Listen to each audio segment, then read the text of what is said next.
Alright, the first thing we'll be spotting on beam, the most basic thing that the kids will be doing on beam, that's walking.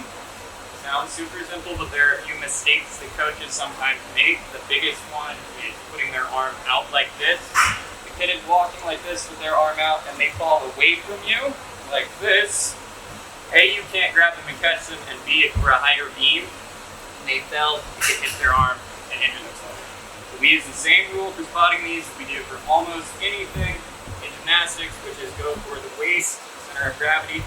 It's the safest place to spot. Really hold them and make sure they're not going to fall. Like that. Alright, so we're going to be spotting side handstand dismounts. We spot these the same way that we would spot a handstand or a cartwheel on floor. The difference is when you're on beam, it's best to start spotting before the kid starts the skill. So I'm going to start with contact against them. As she reaches into the handstand, my dominant hand grabs her other hip, and if she comes down, I'm going to shift and try to grab her wrist so that if she fell backwards, I was holding her and she doesn't pull back behind her. Alright, now we're going to do a full cartwheel on the beam. This is spotting almost exactly how you spot the side handstand. The difference is you're not going to be letting them go this way, you're just going to maintain contact with them until they're turned over and their feet are on the beam.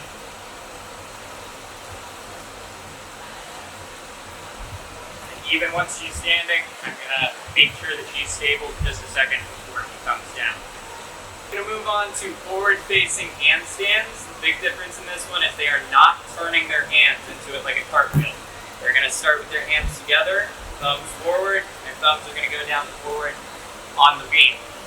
There's a few different ways to spot this one. If it's a kid who has never done it before, the most secure way to spot it is to start with your non-dominant hand and reach across their hips so that you can cradle them and help them come up and then set them back down.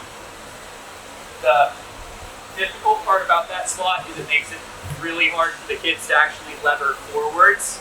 So as soon as the kids are comfortable enough leaning forwards, it's better to shift to this kind of spot. You reach across their hips, step down like that. And if they are relatively comfortable with it, but they're struggling with lifting their back leg, what you can do is almost the same as the first spot. Reach across with your dominant hand and then help their back leg come up, and then be ready to catch them on the way down. An important note for whenever you're spotting handstands or cartwheeling skills, you always want to spot on the same side as their dominant leg, so that as they come up, their back is to you instead of them facing you. It's a safer way to spot and be less arching. We're going to spot a round-off dismount. This is spotted the same way as a cartwheel. So dominant hand on their hip, non-dominant reaches around, and then you're going to set them down through the skill and catch their wrists in case they fall back.